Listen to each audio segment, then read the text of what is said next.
সাঈদ ইবনে হারেসা রাদিয়াল্লাহু আনহু নিজের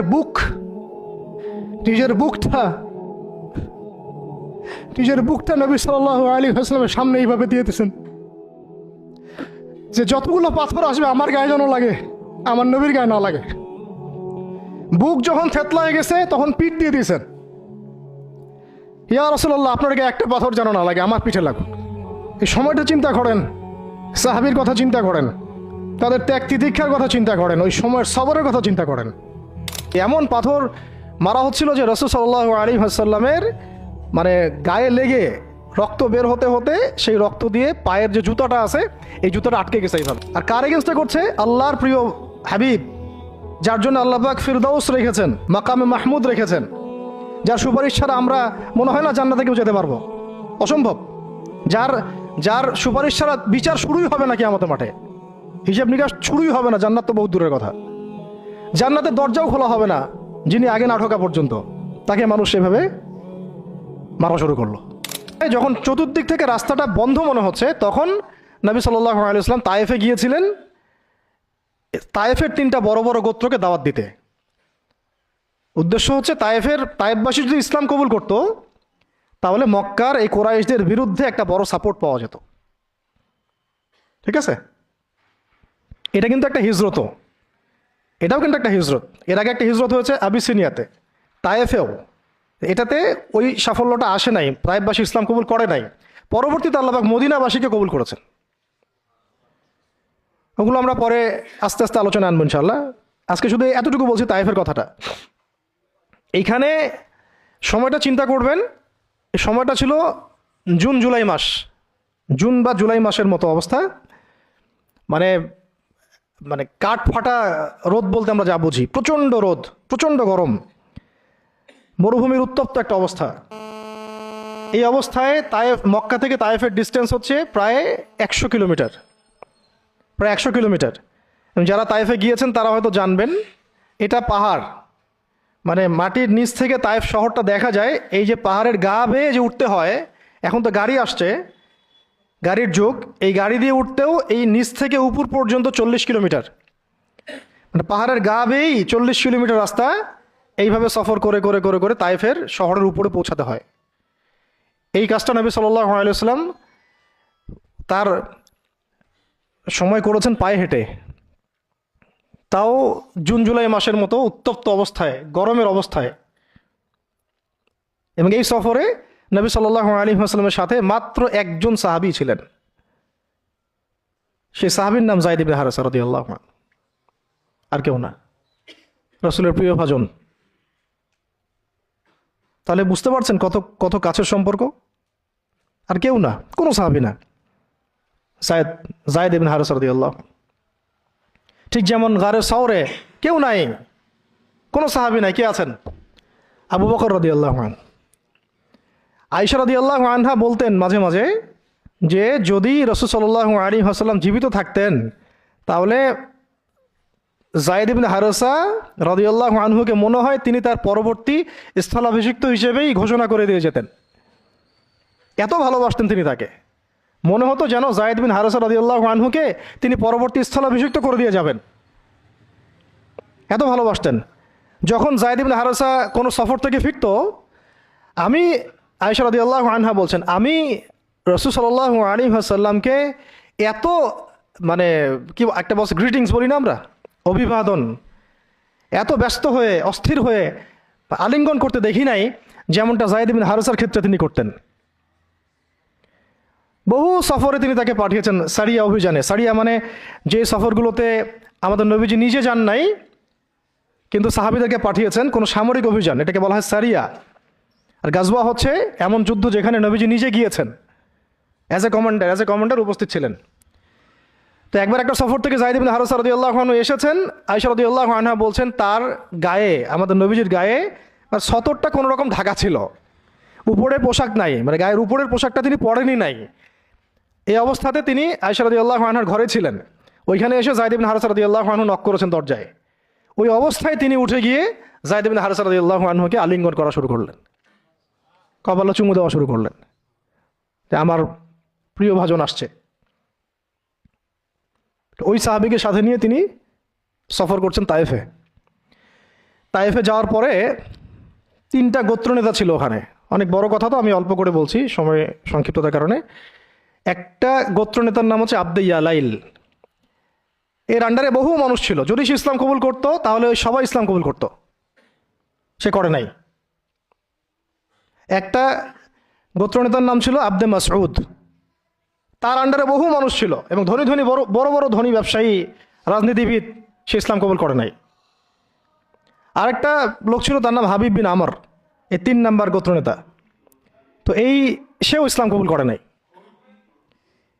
ইসলাম কবুল না করার কারণে এই 3টা গোত্রনেতার কাছ থেকে, আপনারা কি মনে করেছেন একদিন দাওয়াত দেওয়া হয়েছে? প্রায় 1 মাস নবী সাল্লাল্লাহু আলাইহি ওয়াসাল্লাম এই তাইফের এই ময়দানে ছিলেন, দাওয়াতের ময়দানে। কোনো কিতাবে আসছে 10 দিন, কোনো কিতাবে আসছে 15 দিন, 17 দিন, কিন্তু অ্যাপ্রক্সিমেটলি 1 মাস। এটা বিভিন্ন সিরাতের কিতাবে আসছে। এই 1টা মাস তাইফে থাকা, খাওয়া দাওয়া তো আল্লাহ ভালো জানেন কি হয়েছে। তার সাথে একজন মাত্র সাহাবী, দরজায় দরজায় দাওয়াত দেয়া, এবং সবাই দাওয়াত রিফিউজ করলো। বড় বড় 3টা গোত্রনেতাও রিফিউজ করে দিল। শুধু যে রিফিউজ করলো তা না, বরং এমন টিটকারি শুরু করলো, এমন ব্যঙ্গাত্মক আচরণ শুরু করলো যে শেষ পর্যন্ত ওই এলাকার যত ছোকরা ছিল, যুবক, তরুণ, কিশোরী না, কিশোরী বেশি আসছে বর্ণনায়, এদেরকে লেলিয়ে দেওয়া হলো, সবার হাতে পাথর উঠিয়ে দেওয়া হলো যে এই ব্যক্তি মাজনুন, নাউযুবিল্লাহি মিন যালিক। মাজনুন মানে পাগল। এই ব্যক্তি কাযযাব, এই ব্যক্তি মিথ্যাবাদী। এই ব্যক্তি সাহের, এই ব্যক্তি জাদুকর। কাকে বলা হচ্ছে? সবাই মিলে পাথর মারো তাকে, নাউযুবিল্লাহি মিন যালিক। দৃশ্যটা একটু চিন্তা করেন। 10 বছর মক্কায় দাওয়াত দেওয়ার পর চতুর্দিক থেকে কুরাইশদের নির্যাতন, নিপীড়ন, শারীরিকভাবে, মানসিকভাবে, আত্মিকভাবে, সামাজিক বয়কট, 3 বছর গাছের ছালপাতা খেয়ে পাহাড়ের পদতলে জীবন কাটানো বনু হাশেমের। আবার আমুল হুজনও হয়ে গেছে। ওই একই বছরে কয়েকদিনের মধ্যেই চাচা আবু তালেবও ইন্তেকাল করেছেন, খাদিজা রাদিয়াল্লাহু আনহাও ইন্তেকাল করেছেন। কি অবস্থা, কি অবস্থা ওই সময় চিন্তা করে, কি কষ্টের সময়, কি রকম কষ্টের সময়। আমরা তো উপলব্ধি করতে পারবো না। আমরা তো গাজাবাসীর কষ্ট উপলব্ধি করতে পারি না, রাসূলুল্লাহ সাহাবীদের কষ্ট কি উপলব্ধি করতে পারবো? এই অবস্থায় আশার আলো নিয়ে তায়েফে যাওয়া, সেখানে গিয়ে যে 1 মাস এই মেহনত করার পর এই অবস্থা। সমস্ত ছোকরারা পাথর মারা শুরু করলো। কি পাথর মারার সেই গতি! যেখানে পাথর মারা হয়েছে ওই জায়গা আমরা দেখে আসছি, আলহামদুলিল্লাহ। কি পাথর মারার গতি! এমন পাথর মারা হচ্ছিল যে রাসূল সাল্লাল্লাহু আলাইহি ওয়াসাল্লামের মানে গায়ে লেগে রক্ত বের হতে হতে সেই রক্ত দিয়ে পায়ের যে জুতাটা আছে, এই জুতাটা আটকে গেছে। এইভাবে জুতা খোলা যাচ্ছে না। রাসূলুল্লাহ সাল্লাল্লাহু আলাইহি ওয়াসাল্লাম পা থেকে জুতা খোলা যাচ্ছে না, রক্তে আটকে গেছে। আর মানুষ বলছে পাগল, মিথ্যাবাদী, হ্যাঁ, জাদুকর, জিনে আসর করছে। মানুষ বলতেছে এগুলা। রাজনৈতিক ক্ষমতা চাই মনে হয়, হ্যাঁ, অর্থ চাই মনে হয়, দুনিয়ার জৌলুস মনে হয় চায়। আমাদের ঐক্য বিনষ্ট করতে আসছে। মারো একে, মেরে বিদায় করো এখান থেকে। কোন পর্যায়ে গেলে মানুষ এই কাজ করতে পারে? কি পরিমাণ ক্ষোভ থাকলে মানুষ এই কাজটা করতে পারে? আর কার এগেনস্টে করছে? আল্লাহর প্রিয় হাবিব, যার জন্য আল্লাহ পাক ফিরদাউস রেখেছেন, মাকামে মাহমুদ রেখেছেন, যার সুপারিশ ছাড়া আমরা মনে হয় না জান্নাতে কেউ যেতে পারবো, অসম্ভব। যার সুপারিশ ছাড়া বিচার শুরুই হবে না কিয়ামতের মাঠে, হিসাব নিকাশ শুরুই হবে না। জান্নাত তো বহুত দূরের কথা, জান্নাতের দরজাও খোলা হবে না যিনি আগে না ঢোকা পর্যন্ত। তাকে মানুষ সেভাবে মারা শুরু করলো। রক্ত ঝরতেছে। এই সময়ে এই সাহাবী যায়েদ ইবনে হারেসা রাদিয়াল্লাহু আনহু নিজের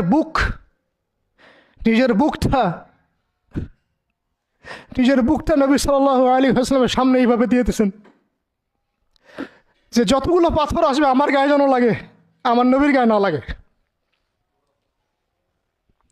বুক যখন থেতলা হয়ে গেছে তখন পিঠ দিয়ে দিয়েছেন। ইয়া রাসূলুল্লাহ, আপনাকে একটা পাথর যেন না লাগে, আমার পিঠে লাগুক। এই সময়টা চিন্তা করেন, সাহাবীর কথা চিন্তা করেন, তাদের ত্যাগ তিতিক্ষার কথা চিন্তা করেন, ওই সময়ের সবরের কথা চিন্তা করেন। আর তায়েফবাসী নবী সাল্লাল্লাহু আলাইহি ওয়াসাল্লামের আপনজন ছিল। তায়েফের গোত্রে নবী সাল্লাল্লাহু আলাইহি ওয়াসাল্লামের দুধ পান করানো হয়েছিল। হালিমা সাঈদার গোত্র এটা। দূরের মানুষ আপনাকে যখন ভালো মন্দ বলবে, আপনার অতটা কষ্ট হবে না যতটা আপনার কাছের মানুষ আপনাকে ভালো মন্দ বললে কষ্ট হবে।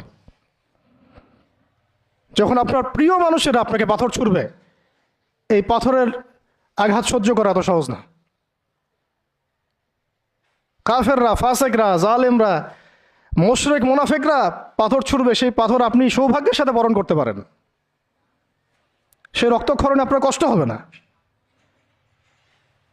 প্রিয় মানুষদের দেওয়া অপবাদ, মিথ্যাচার, গীবত, তহমত, পাথর আপনাকে এত কষ্ট দিবে, এই কষ্টের লোড আপনি সহ্য করতে পারবেন না। আর যদি আল্লাহ পাক আপনাকে সহ্য করার ক্ষমতা দিয়ে দেন, ইনশাআল্লাহ আপনি এমন ব্যক্তি হবেন যে ব্যক্তির হাতে আল্লাহ রাব্বুল আলামিন ইসলামের ঝান্ডা উঠাই দেবেন ইনশাআল্লাহ। এবং ইনশাআল্লাহ যাকে আল্লাহ রাব্বুল আলামিন পুরো কওমের জন্য কবুল করবেন ইনশাআল্লাহ। এবং পুরো শক্তি আপনার সামনে একদিন না একদিন পরাজয় বরণ করবেই, সময়ের ব্যাপার। যায়েদ বিন হারেসা রাদিয়াল্লাহু আনহু নিজের বুকটা এইভাবে আগলায় দিয়ে রাখছেন, আমার গায়ে লাগুক কি ইয়া রাসূলুল্লাহ, আপনার গায়ে না লাগে। আজকে আপনি যায়েদ বিন হারেসাকে পাবেন কোথায়? কিসের ইসলামী বিপ্লবের কথা বলি আমরা? জামা ইমারা এটা ওইটা, যায়েদ বিন হারেসারাই তো নাই। ওইরকম আখলাকের নেতাও যেমন আমরা পাই না, ওই রকম যায়েদ বিন হারেসাদের মতো আমরা মামুরও তো পাই না।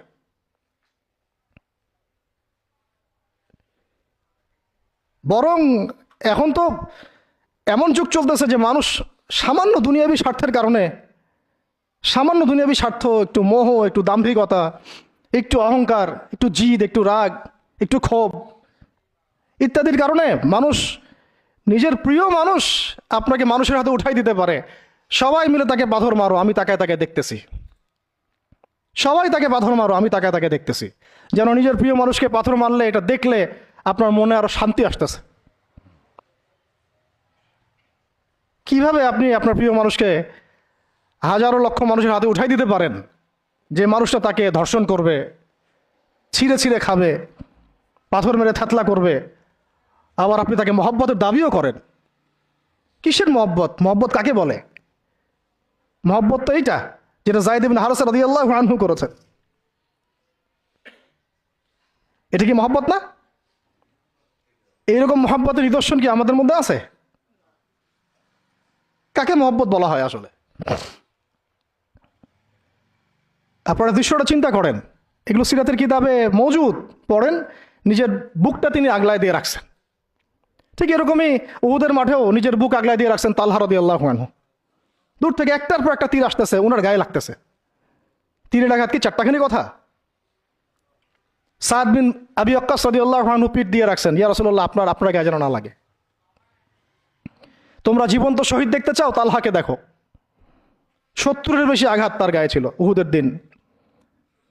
সাদ বিন আবি ওয়াক্কাস রাদিয়াল্লাহু আনহুকে নবীজি বলছেন যে, হে সাদ, তীর ছুঁড়ো, তোমার জন্যে আমার পিতামাতা কুরবান হয়ে যাক। কোন সাহাবীর জন্য নবীজি এমন কথা বলেন নাই যে তোমার জন্য আমার পিতামাতা কুরবান হয়ে যাক। এবং সাহাবীরা বলতেন, ইয়া রাসূলুল্লাহ, আপনার জন্য আমার পিতামাতা কুরবান হয়ে যাক। একমাত্র সাহাবী সাদ বিন আবি ওয়াক্কাস রাদিয়াল্লাহু আনহুর জন্য নবী সাল্লাল্লাহু আলাইহি ওয়াসাল্লাম এই কথা বলেছেন। ওই ময়দানে উম্মে ওমারাও ছিলেন, মহিলা সাহাবী, অনবরত তীর ছুঁড়েছেন রাসূলের গায়ে যেন আঘাত না লাগে। ওই ময়দানে হানজালা ছিলেন, ছুটতে ছুটতে আবু সুফিয়ান পর্যন্ত পৌঁছে গিয়েছেন। ওই অবস্থায় তার শাহাদাত হয়ে গেছে, তাকে মারতে পারেন নাই, উল্টা তার গায়ে আঘাত লেগে গেছিল। গাসাসুল মালায়েকা, শহীদ হওয়ার পরে দেখা যায় তার দেহটা মাটি থেকে উপরে উঠে আসে আর দেহ থেকে পানি ঝরতেছে। নবীজি জিজ্ঞাসা করা হলো তার এই হালত কেন? নবী সাল্লাল্লাহু আলাইহি ওয়াসাল্লাম বললেন যে গত রাত্রে স্ত্রীর সাথে ছিল সে, জিহাদের ডাক আসছে, ওই বিছানা থেকে চলে আসছে, বেচারা বিছানা থেকে এখানে চলে আসছে হানজালা রাদিয়াল্লাহু আনহু শহীদ হয়ে গেছে, ফেরেশতারা তাকে গোসল দিচ্ছেন, এই যে পানি দেখা যাচ্ছে। ওই মাঠে সাদ বিন রবি রাদিয়াল্লাহু আনহু ছিলেন, একদম শেষ নিঃশ্বাস যাচ্ছে যাচ্ছে তার অবস্থা। আমাদের নবীজি বললেন, সাদ বিন রবিকে খুঁজে বের করো, সে আমার প্রিয় ভাজন, তাকে খুঁজে বের করো। খুঁজতে গিয়ে দেখা গেল যে তিনি এইরকম একটা হালত, 60-70টা আঘাতের চিহ্ন নিয়ে প্রায় যান যাচ্ছে যাচ্ছে অবস্থা। তো সাহাবী বললেন, হে সাদ, হে সাদ, রাসূল সাল্লাল্লাহু আলাইহি ওয়াসাল্লাম তোমাকে সালাম দিয়েছে। রাসূল তোমাকে সালাম দিয়েছেন আর জিজ্ঞাসা করছেন তুমি কেমন অনুভব করতেছো এখন? সাদ বিন রবি বলছেন, রাসূলের কাছে আমার সালাম পৌঁছে দিও, আর আল্লাহর কসম আমি জান্নাতের ঘ্রাণ পাচ্ছি এখন। এটা বলতে বলতে তার শাহাদাত হয়ে যায়। আর তিনি বলতে বলতে একটা কথা শেষে বলে গিয়েছিলেন যে আমি চলে যাওয়ার পরে, তিনি আনসারদের নেতা ছিলেন, আমি চলে যাওয়ার পর তোমরা থাকা অবস্থায় যদি মুহাম্মদ সাল্লাল্লাহু আলাইহি ওয়াসাল্লামের গায়ে একটা আঁচড়ও লাগে, তোমরা আল্লাহর সামনে কোনো হুজ্জাত দিতে পারবা না। আমি চলে যাওয়ার পরে যদি মুহাম্মদ সাল্লাল্লাহু আলাইহি ওয়াসাল্লামের গায়ে একটা আঁচড়ও লাগে, তোমরা আল্লাহর সামনে কোনো হুজ্জাত দিতে পারবা না। আর আমরাও তো এখন দুনিয়াতে বেঁচে আছি, আমাদের নবী সাল্লাল্লাহু আলাইহি ওয়াসাল্লামের গায়ে কী না লাগতেছে, আমরা কী বা করতে পারতেছি।